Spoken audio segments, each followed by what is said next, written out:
Hello বন্ধুরা, welcome back. তো চলে এসেছি আরও একটা নতুন ভিডিওতে। আর আজকের কিন্তু এই ভিডিওতে তোমাদের আইএসএল এর ফিক্সচারের ব্যাপারে দু একটা কথা বলার আছে। তো সেই সব নিয়ে কিন্তু তোমাদের আমি আপডেট দেবো। তো তার আগে বলে দিই, যারা যারা এখনো অব্দি চ্যানেলটাকে সাবস্ক্রাইব করেনি বন্ধুরা, তো অবশ্যই নিচে লাল রঙের সাবস্ক্রাইব বাটনটা ক্লিক করে কিন্তু সাবস্ক্রাইব করতে একদম ভুলো না। আর পাশে থাকা বেল আইকনটাকে অল নোটিফিকেশনে ক্লিক করে শেয়ার করতে একদম ভুলো না। তো আমাদের কিছুক্ষণ আগেই আমি যেরকমটা আপডেট পেলাম যে আমাদের কিন্তু আইএসএল এর যে ফিক্সচার আছে, তো এই 2024 আর আইএসএল কবে শুরু হবে সেটা তো অনেকজন আগেই মানে অনেক দিন আগেই তোমরা জেনে গেছো যে 13 সেপ্টেম্বর মানে 13 সেপ্টেম্বর কিন্তু আইএসএল স্টার্ট হবে। আর ওপেনিং ম্যাচেই কিন্তু নামছে আমাদের মোহনবাগান ভার্সেস মুম্বাই সিটিএফসি যুব ভারতী ক্রীড়াঙ্গনে। তো first match Mohun Bagan versus Mumbai CTFC, সেটা হচ্ছে যুব ভারতী ক্রীড়াঙ্গন। আর এছাড়াও তোমরা যদি ফিক্সচারটা দেখতে চাও তাহলে কিন্তু আমাদের কমিউনিটি পোস্টটা কিন্তু ফলো করতে পারো, ওখানে কিন্তু লিঙ্ক দেওয়া আছে। ওখানে ক্লিক করে তোমরা কিন্তু ডাইরেক্টলি পিডিএফটা ডাউনলোড করতে পারো। এছাড়াও তোমরা যদি ডাইরেক্ট চাইছো যে তোমরা ভিজিট করে তোমরা তোমার পিডিএফটা ডাউনলোড করবে, তাহলে কিন্তু গুগলে গিয়ে www.indiansuperleague.com বলে লিখে তোমরা ওখানে সার্চ করবে, ওখানে কিন্তু পেয়ে যাবে।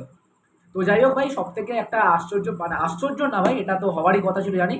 তো মোহামেডান স্পোর্টিং ক্লাব তারা প্রথমবারের মতন তারা নামতে চলেছে নর্থ ইস্টের বিরুদ্ধে আমাদের কিশোর ভারতী ক্রীড়াঙ্গনে। তো যাই হোক ভাই, সব কটা ম্যাচ থাকলেও নেই কিন্তু দুটো ম্যাচ, যেটা হচ্ছে একটা মোহামেডান স্পোর্টিং ক্লাবের দুটো হোম ম্যাচ, যেটা হচ্ছে একটা ইস্ট বেঙ্গলের সঙ্গে একটা মোহনবাগানের সঙ্গে। কেন কিনা তোমরা ভালো করে জানো, মানে তোমার মোহামেডান স্পোর্টিং ক্লাব তারা কিন্তু হোম গ্রাউন্ড হিসাবে কিন্তু তারা আমাদের কিশোর ভারতী ক্রীড়াঙ্গনকে তারা চুজ করেছে।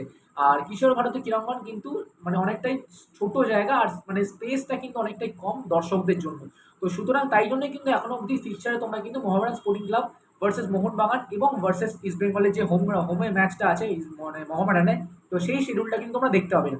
কেন কিনা একটা huge number of fan base দুটো দলেরই, ভালো করে জানো। তো আমার মনে হয় ভাই, পরবর্তীকালে ওই দুটো ম্যাচ হয়তো যুব ভারতী ক্রীড়াঙ্গনে আয়োজন করা হবে, তাই জন্য কিন্তু ফিক্সচার দেওয়া হয়নি। তো যাই হোক, ফিক্সচারটা তোমরা চাইলেই চেক আউট করতে পারো।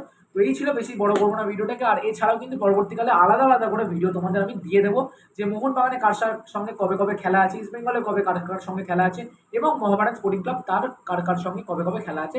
তিনজনের জন্য আলাদা আলাদা করে ভিডিও আমি পোস্ট করে দেবো। তো এই ছিল আজকের ভিডিও। আশা করছি তোমাদের এই ভিডিওটা একটু হলেও হেল্পফুল হয়েছে। তো যদি হেল্পফুল হয়ে থাকে তাহলে কিন্তু অবশ্যই কী করতে হবে ভালো করে জানো, অবশ্যই সাবস্ক্রাইবটা করতে ভুলো না। আর তোমরা কোন দলের সাপোর্টার সেটা কিন্তু কমেন্ট করে জানিয়ে দেয় একদম হলো না।